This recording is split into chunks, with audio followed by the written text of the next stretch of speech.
السلام علیکم دوستو، کیسے ہیں؟ امید ہے کہ آپ سب خیریت سے ہوں گے۔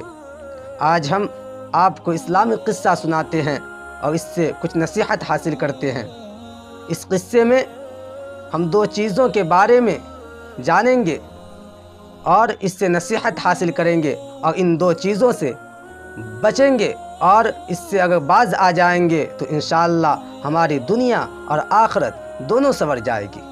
جب حضرت نوح علیہ السلام اپنی امتیوں کو لے کر کشتی میں بیٹھے تو انہیں کشتی میں ایک بوڑھا نظر آیا، اسے کوئی پہچانتا بھی نہیں تھا۔ آپ علیہ السلام نے ہر چیز کا جوڑا متعین کر دیا تھا، مگر وہ اکیلا تھا۔ لوگوں نے اسے پکڑ لیا اور لوگوں نے حضرت نوح علیہ السلام سے پوچھنے لگے کہ یہ بوڑھا کون ہے؟ حضرت نوح علیہ السلام نے اس سے پوچھا، بتاؤ تم کون ہو اور تم کیوں آئے ہو؟ وہ کہنے لگا، جی میں شیطان ہوں۔ آپ نے سن کر فرمایا، تو اتنا چالاک بدماش کیسے ہو گیا کہ کشتی میں آ گیا تو؟ کہنے لگا، جی مجھ سے غلطی ہو گئی ہے، اب آپ مجھے معاف فرما دے۔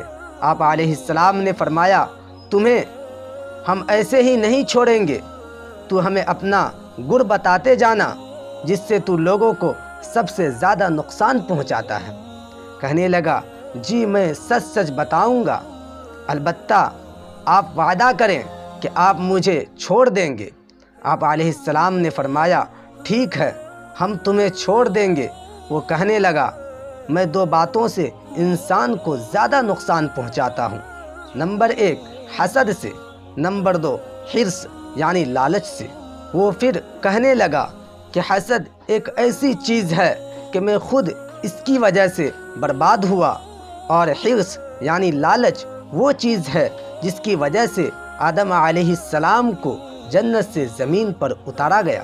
اس لیے میں انہی دو چیزوں کی وجہ سے انسانوں کو سب سے زیادہ نقصان پہنچاتا ہوں۔ واقعی دونوں چیزیں انتہائی خطرناک ہے۔ انسان کو حسد اندر ہی اندر کھا جاتا ہے، اور حرص انسان کو اپنے سے، فیملی سے، رشتہ داروں سے اور بھی قریبی لوگوں سے دور کر دیتا ہے۔